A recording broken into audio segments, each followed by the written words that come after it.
student, welcome in this new lecture series of power system 1. Now, the topic is capacitance of 3-phase lines. So, friends, in previous lecture we have already discussed the evaluation of a capacitance of a transmission line in single phase condition, or you can say that for the 2 wire system. Now, here we are going to evaluate the capacitance of a 3-phase transmission line with the various structure. So, friends, as you remember in the previous lectures we have also covered the calculation of the inductance part, और वहाँ पर हम लोगों ने different type के 3-phase transmission system structure यानी line structures के बारे में बातें की थी, या हमने उसको डिस्कस किया था कि जो लाइन का स्ट्रक्चर है उस फैक्टर पे भी डिपेंड करेगा कि इंडक्टेंस हमारा वेरी करता है, यानी अगर हमारा सिंगल सर्किट लाइन है, डबल सर्किट लाइन है, ट्रांसपोज्ड है या फिर अनट्रांसपोज्ड लाइन है, तो the inductance is varying according to that one. In the same manner, your capacitance of a 3-phase transmission line is also changed due because of the structure of the transmission line. तो हम one by one different structure के से related जो capacitance evaluation के concept हैं उसको हम यहाँ पर discuss करेंगे. So, friends, the capacitance of a 3-phase transmission line can be determined by one symmetrical spacing between the conductors and unsymmetrical spacing between the conductor. जब हम 3-phase ट्रांसमिशन सिस्टम की बात करते हैं तो मेनली यहाँ पर 2 तरीके के स्ट्रक्चर हमें देखने को मिलते हैं. One, where the all the lines means all the 3-phase lines are placed in a symmetrical manner. For example, if suppose you have a 3 conductor A, B and C, and if the distances between the conductor A, B and C is same, equal, so that type of or it is placed at the corner of a equilateral triangle. So, we can say that the transmission line model is a symmetrical model or a symmetrical spacing based model. Now, and if these differences or these distances between the conductor is different one, per phase conductor is different one, then we can say that it is representing a asymmetrical line structure or asymmetrical spacing based means transmission line structure where the conductors are not placed at the equal distance. तो अगर हम इसमें दोनों condition के बारे में one by one देखेंगे कि how we can evaluate the capacitance of these kind of transmission line. So, the first case is your equilateral spacing. In equilateral spacing, as figure shown that the 3-phase conductor A, B, C are placed at the corner of a equilateral triangle and assume each side of having the distance is D and the radius of each conductor is R. So, हम मान के चल रहे हैं, we have to assume that कि जो conductor A और B और B, C और C A का जो डिस्टेंस है वो D से रिप्रेजेंटेड है and all distances are equal and all the conductors are taken as a identical conductor. So, the radius of the conductor is same. Clear? Now, if the conductor A, B, C have charges, अब हम बात कर रहे हैं capacitance calculation की. So, let us assume कि conductor A, B, C have a charges QA, QB and QC, यानी हमारे कंडक्टर पे जो चार्जेस हैं वो A, B और C के रिस्पेक्ट में QA, QB, QC है. Then sum of the all charges, अगर हम इसका समेशन करें, so sum of the all charges will be equal to 0, यानी QA plus QB plus QC is equal to 0. तो हम इस कंडीशन को एक्सेप्ट करेंगे. So now if the expression for voltage between the conductor A and the point P, अगर हम कोई एक arbitrary point ले रहे हैं किसी एक particular distance पे, तो हम कहेंगे कि conductor voltage between the conductor A and the point P which is far away from the this circuitry, हम इस सर्किट से मान रहे हैं काफ़ी डिस्टेंस पे एक पॉइंट P है. सो VAPA यानी voltage between APA means is what 1/2 pi epsilon QA ln 1 upon R volt. So, that can be represented by equation number 1. Similarly, the expression for the voltage between the conductor A and the point P due to the charges on conductor B and C. ठीक है, यहाँ पर हमने क्या लिया था first case में, charges on conductor A is we can evaluate by this one. यहाँ पर हम कह रहे हैं वोल्टेज VAPB यानी B की वजह से ले रहे हैं. सो QB ln 1 upon dV. तो हमारा इक्वेशन मॉडिफाई हो जाएगा by the equation number 2. Similarly voltage at conductor A with respect to point P due because of the charge at the C conductor. So, it will be 1 upon 2 pi epsilon QC ln upon D volt. So, equation 1, 2, 3 जो हमारे हैं, these are representing the voltage at the conductor A, B, C. ठीक है, sorry, conductor A voltage at the conductor A due because of the conductor A, B and C.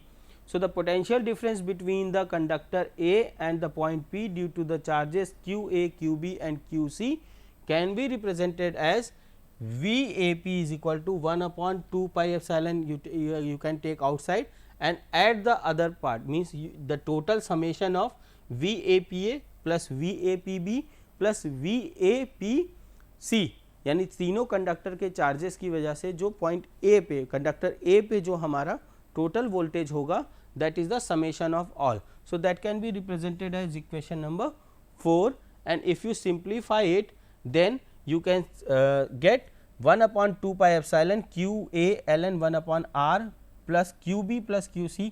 हमने इस term को एक साथ ले लिया है. Why we have taken it intentionally? Because हम कह सकते हैं QA plus QB plus QC is equal to minus of QA, क्योंकि हमने पहले ही डिस्कस किया कि total charges is what is equal to 0, QA plus QB plus QC is equal to 0. तो हम QP plus QC is equal to क्या कह सकते हैं, minus A. So that will be represented as a this one. Now put this condition in the equation here. So you will reduce the equation in a form of VAP is equal to what, VA हम VP यानी conductor A पे जो हमारा point P के respect में voltage है उसको हम कहेंगे VA है, is equal to 1 upon 2 pi epsilon QA ln D by R volt. So हम इजिली कंडक्टर A पे जो वोल्टेज है वो मेज़र कर सकते हैं with respect to point P. Now the capacitance of the conductor is what, that is Q upon V. Capacitance को हम क्या कहते हैं, that is a Q upon V.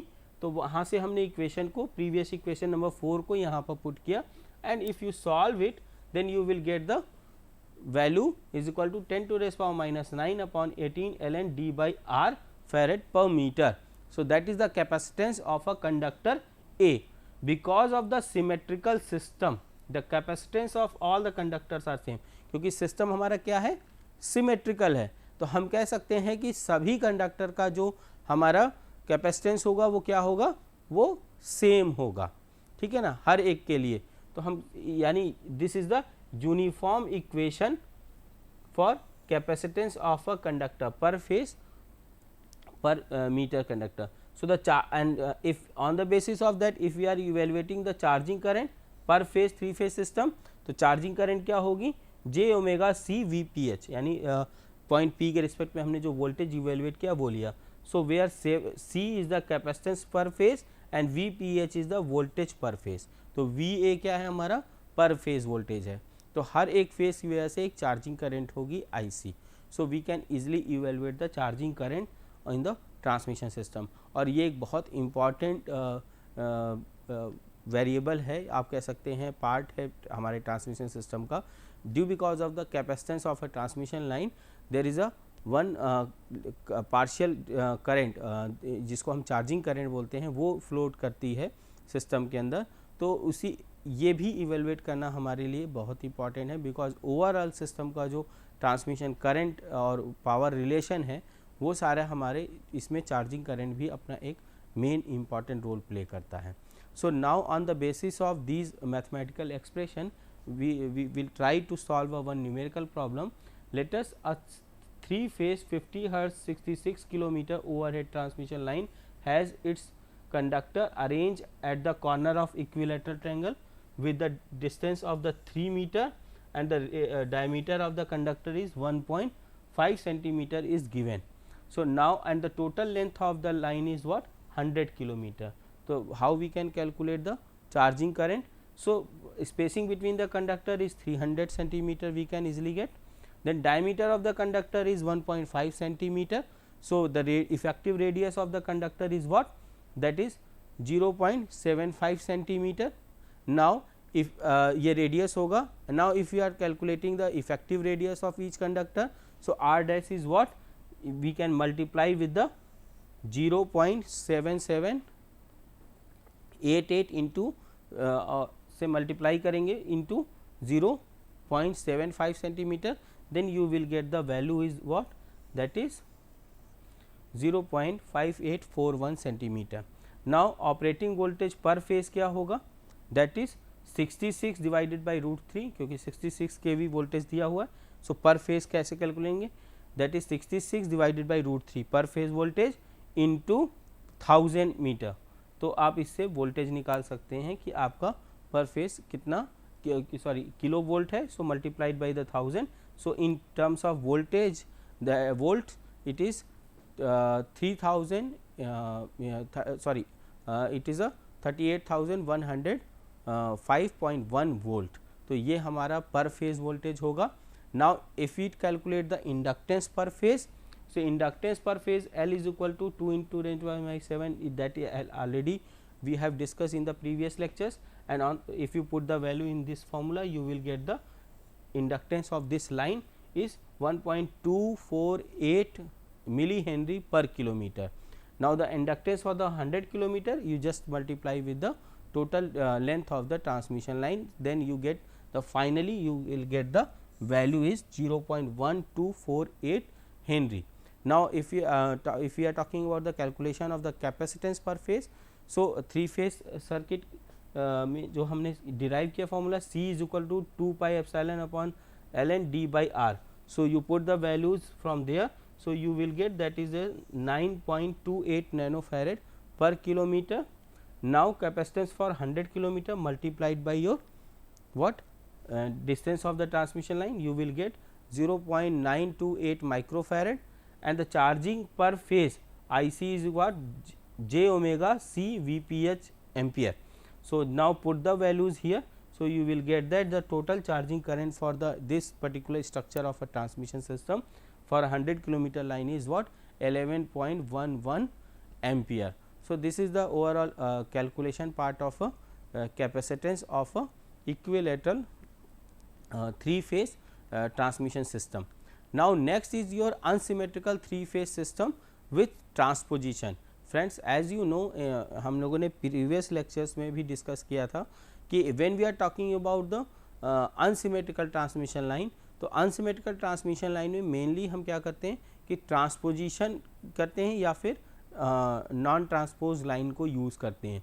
So, here we are now we are going to evaluate the capacitance of a unsymmetrical 3 phase system with the transposed condition.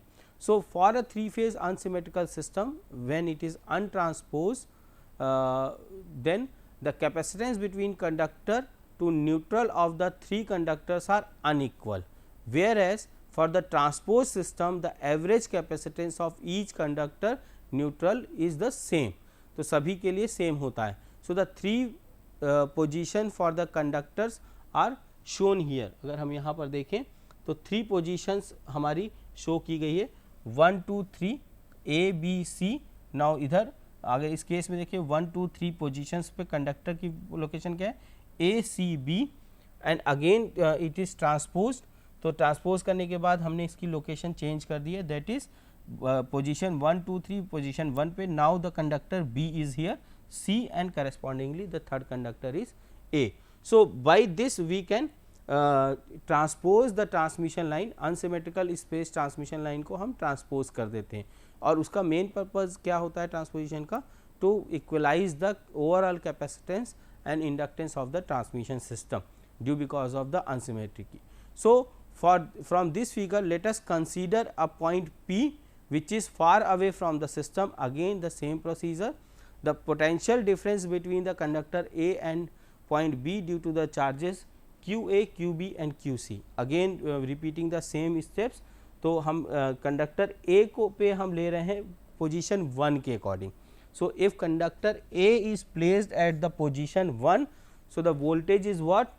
VA1 is equal to 1 upon 2 pi epsilon QA ln D1P upon R QB ln D2P यानी second conductor का distance point 2 से and D12. Then similarly for the C. So equation number 8 represents the voltage of a conductor A at position 1 and with respect to charges of other conductor B and C or A, B, C, QA, QB and QC. So now if we simplify it, the potential difference between the conductor A and the point P due to the charges QA, B, C at position 2. तो अगर हम figure से compare करें तो अभी first case में हमने ए point conductor A को 1 पोजीशन पे रखा था. Now in the next case your conductor is place at the point number 2. तो जब पोजीशन 2 पे हमने इसको प्लेस किया, so we can say that the voltage of the conductor A with respect to position 2 is what 1 upon 2 pi epsilon QA ln D2P upon R plus QB ln D3P upon D23 plus QC ln D1P upon D12. Now, so the potential difference between the conductor A point A to the charges A, B, C at position C. Similarly, हम point C के लिए भी लिख सकते हैं. So your equation number 10 represent the voltage of conductor A at point 3. So the average voltage per phase क्या हो जाएगा? What? That is total summation of the voltage means average of the all the voltages. So VA1, VA2 plus VA3 divided by 3 will be or you can say that equation number 11 gives the overall voltage of a conductor A with respect to the charges of conductor A QA, conductor B QB and conductor C QC. तो तीनों charges की वजह से conductor A पे जो voltage appear होगा, उसका जो वोल्टेज होगा वो क्या होगा? That is the average of all the voltages. क्यों? क्योंकि हमने सिस्टम को ट्रांसपोज कर रखा है. ठीक है. तो कंडक्टर की जो पोजीशन है ए की, मान लीजिए हम ए कंडक्टर लेते हैं तो ए पहले पोजीशन नंबर 1 पे था, then it will be at position number 2, then it will be at the position number 3. तो इसकी वजह से अलग अलग वोल्टेज अपीयर होंगे with respect to point P और फिर हमने उसका एवरेज निकाला हुआ है. ठीक है. So now if substituting the value of VA1, A2, A3 and derive from equation number 8 to 10 जो हमने प्रीवियस 8 to 10 इक्वेशन डिराइव किए हैं, अगर हम उसको इक्वेशन नंबर 11 में पुट कर दें, मीन्स जो हमारे previous equation number 8 9 and 10 we now we are going to put these values here, यानी 8, 9 एंड 10 को अगर हम यहाँ सिंपली पुट करें और सिंप्लीफाई कर दें. ठीक है. This one. So we will get the final value as a equation number 12, यानी VA is equal to 1 upon 2 pi epsilon QA ln root over 3 112 D cubic root होगा D12 D23 and D31 upon R. तो ये overall हमारा equation number 12 जो है वो voltage of conductor A represent कर रहा है and the capacitance of the conductor is now depending upon the voltage. So C is equal to what 2 pi epsilon upon ln cubic root D12 D23 D31 upon R farad per meter. So equation number 13 represents the capacitance of a conductor A. Now similarly the conductor B and C also occupy all the position as the conductor A. क्योंकि हम transposition में A की location change करें, correspondingly B और C की भी position change हो रही है. तो हम कह सकते हैं कि as means likewise we can evaluate the overall capacitance of a transmission 3 phase transmission system और जो capacitance of conductor A है, similarly we can calculate the capacitance of B and then capacitance of conductor C. So therefore the capacitance per phase unsymmetrical space transpose system, अगर single circuit की बात करें तो capacitance per phase C is equal to 2 pi epsilon upon ln D12 D23 D31 power 1/3 means cubic root divided by R. So equation number 14 represents the overall capacitance of a 3-phase transmission system with the transposition condition, and for the symmetrical spacing of the conductor इसको हम क्या करेंगे, अभी हमने unsymmetrical लिया था, so all the distances are different, but in the symmetrical cases all the distances between the conductors are same. So you can say that D12 D23 and D31 is equal to D. So the capacitance per phase will be C is equal to 2 pi epsilon upon ln D by R for a symmetrical system. So equation number 14 is representing the capacitance of a unsymmetrical transposed 3-phase transmission line, and equation number 15 represents the capacitance of a symmetrical 3-phase transmission lines. ठीक है, symmetrical है तो transposition की requirement नहीं होगी, अगर asymmetrical है तो ट्रांसपोजिशन की रिक्वायरमेंट है, और उसके बेसिस पे हमने इवेलुएट किया capacitance of a transmission system with the unsymmetrical spacing. Now we will discuss the calculation of capacitance of a 3-phase transmission line with the double circuit structure. और friends, as we know कि एक 3-phase transmission line को हम एक single circuit और double circuit के form में भी रिप्रेजेंट कर सकते हैं या यूज़ करते हैं, और इंडक्टेंस कैलकुलेशन के टाइम पे हमने डबल सर्किट लाइन क्यों यूज़ करते हैं इसके बारे में डिटेल में डिस्कस किया था. So mainly the double circuited line can be represented by the 2 type of structure. One which is based on the hexagonal spacing type, means इसका जो स्ट्रक्चर होता है वो हेक्सागोनल होगा. लेट अस सी हियर कि आपका एक वन साइड कंडक्टर अगर आप देखें, सो A, B and C conductor is here. Similarly C, B dash and A dash, यानी C dash A dash C dash B dash A dash is placed here in the hexagonal shape.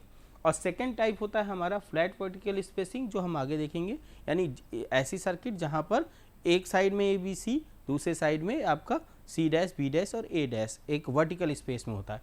So hexagonal spacing is since the conductors are the same phase are connected in a parallel shown in figure and charge per unit length is same. तो जब इसमें per unit length जो charge होगा वो same होगा. In addition, because of the symmetrical arrangement, the phases are balanced and the conductor of the each phases are also balanced if effect of group is neglected. अगर हम group के effect को neglect कर देते हैं, therefore the transposition of conductor is not required. तो क्योंकि ये हेक्सागोनल शेप में है तो इसमें हमें किसी तरह के ट्रांसपोजिशन की रिक्वायरमेंट नहीं है. Now if you are talking about the double circuit line with the hexagonal spacing, assume a point P as usual हमने लिया very far from the conductor and such a distance conductor from P are almost same. तो सभी P point का सभी hexagonal के सारे component का क्या होगा, डिस्टेंस सेम होगा. It is to be noted here that the point P is correspondence to almost zero potential. Point P को हम zero potential पे ले रहे हैं.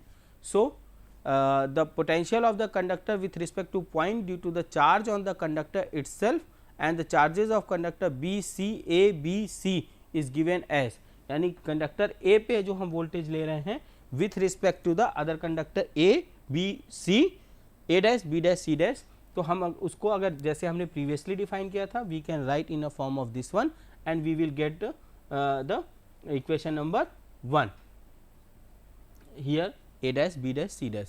Similarly, since QA is equal to QA dash, QB is equal to QB dash, QC is equal to QC dash, so if you put those condition here, so you can formulate the equation for the voltage of conductor A is equal to this much. So friends, and on the basis of that, if you further simplified all the steps like here QA, QB and QC, means from this equation we have to further redefine it. So one by one, step by step we will redefine it, and here we have to assume that QB is equal to QB plus QC is equal to minus QA. Put that value here, तो आपको equation derive होके मिल जाएगा this particular step. Now because dA dash upon dCC dash is equal to dBB dash upon dCC dash equal to 1 as usual, जैसे हमने previous case में symmetrical line के case में किया था. सो बिकॉज इस hexagonal is also looking like a symmetrical structure, तो आपको ये कंडीशन मिलेगी. So if you put this condition in the equation you will get the VA is equal to what 1/2 pi epsilon QA ln root over 3 d square upon 2 dr. So that is the final equation for your hexagonal spacing based 3 phase transmission system. Now the capacitance आपको calculate करना है, again the same formula because voltage is evaluated now. So 2 pi epsilon upon ln root 3 d upon 2 r farad per meter. Equation 2 represents the value of the capacitance. Now where A is alone, whereas the two conductor per phase A and A dash, क्योंकि एक A alone न होकर के A dash भी है, so therefore the capacitance of the system will be twice of the capacitance of one conductor. तो क्योंकि आपके दो कंडक्टर फेज ए का है, phase A and A dash, तो कैपेसिटर क्या होगा, is the 2 time of the things. So now it will be C is equal to 2CA. Now you solve it, you will get the equation number 3. Since the conductors of the different phases are symmetrically placed, so expression for capacitance of one phase is valid or applicable for all other phases also. Similarly, if we are talking about the flat vertical spacing unsymmetrical spacing based system, यहाँ पर आप देखेंगे कि A B C then C B dashes are placed vertically and they are means equally distance, but it is not a symmetrical structure. So we require the transposition here. So transposition में क्या होगा, positions will be changed. So C A B C, here C A B and here B C A. So तीनों ही location आपकी correspondingly change हो रही हैं. So according to that what हम एवरेज वोल्टेज निकाल सकते हैं. Conductor A is required to be calculate for the 3 different position charges conductor A and B C A B and B C dash. So for this we can assume that D A is approximately to D B is equal to D C is approximately D A dash B dash C dash. So अगर हम इसके basis पे हम फिर से further derive करें तो we will get the equation number 4. and now because using the relationship of जो previously हमने दिया ये दोनों equation हम यहाँ पर put करेंगे in relationship को. so we will get the final voltage is VA1 is equal to 1/2 pi epsilon QA ln 1 NR plus QB ln MD plus QC ln 2 LD. so हमने इस equation को derive किया और इसी के basis पे equation number 6 is for the voltage A2. Similarly for the A3 also we can evaluate it. Now take the average जैसा हमने previous case में लिया था, you will get the equation number 8 and the finally you will get the equation number 9. So इस तरह से हमारा पूरा सिस्टम का हम कह सकते हैं कि जो ओवरऑल वोल्टेज होगा वो ये होगा. Now according to that means capacitance you can evaluate for the entire system.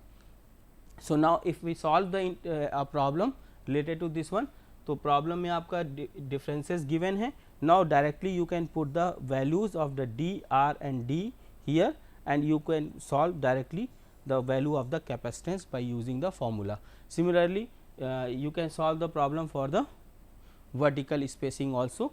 Here formula is given, now you have to evaluate m and n, then put into the value in the equation and you will get the solve the problem. So these type of numerical problems are given in your various books. So friends, this is the overall the calculation part of the capacitance of a 3 phase supply system. We have seen that ki, if you having idea to how to evaluate the voltage at the of the different conductor with a different kind of structure, then you can easily get the solve any kind of numerical problem which is related to your capacitance evaluation. So I hope this topic will be helpful for you, and these are the references which I have taken to develop this particular lecture. And so friends, it is suggested to go with these books. Number of problems are given here, try to solve those things, and thank you.